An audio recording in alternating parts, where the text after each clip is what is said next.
તું ક્યાં આવ્યો છે આજે? પરબત ભગતની વાડીએ. હા, સરસ, વેરી ગુડ.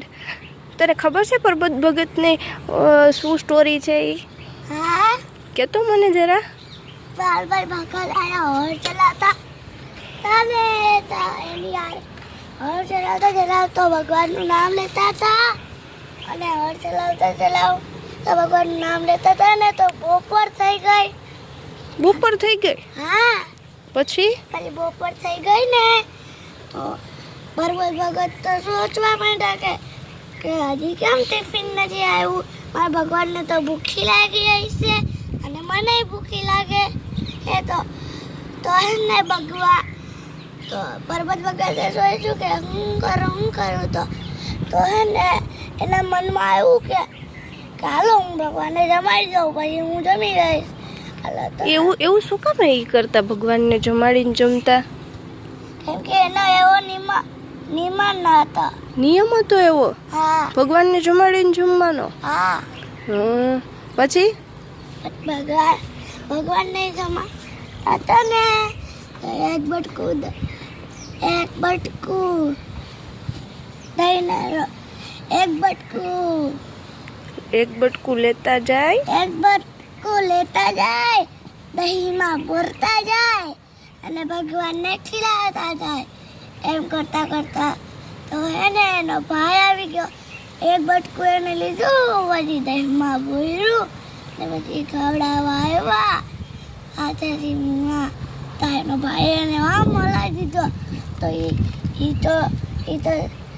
તો એને જાગી ગયા. પછી એના ભાઈને ખીજાવ્યા કે કેમ મને હલાવ્યો તે હું ભગવાનને જમાડતો તો. પછી એમ ખીજાણા ને તો એના ભગવાન એને કીધું કે નાખી જાઓ એને પરબત.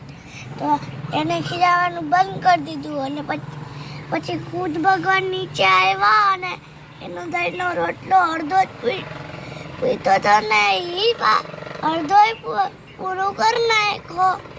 ક્યાં બેસીને બે જમતા હતા? પછી એ બે જમતા હતા. ક્યાં બેસીને જમતા હતા? ચાલ મને બતાવ તો. મંદિરમાં. ચાલ બતાવ તો. મંદિરમાં બેસીને જમતા હતા. ત્યાં મંદિરમાં બેસીને જમતા હતા? હા. હા. પછી તો ભગવાન કેવી સ્માઈલ કરતા જાય ને જમતા જાય. સ્માઈલ કરતા જાય અને જમતા જાય અને પરબત ભગતને કહેતા જાય વાહ, બહુ સરસ રોટલો બન્યો છે ને મંદ મંદ સ્મિત કરતા જાય ને જમતા જાય. કઈ વાડી છે એની? ક્યાં અડકતા તે જોઈ વાડી આખી? હા. તો વાડીના દર્શન કરાવીશ બધાને. હા. તો આ પ્રસાદીની વાડી કહેવાય ને? હા, પ્રસાદીની વાડી કહેવાય.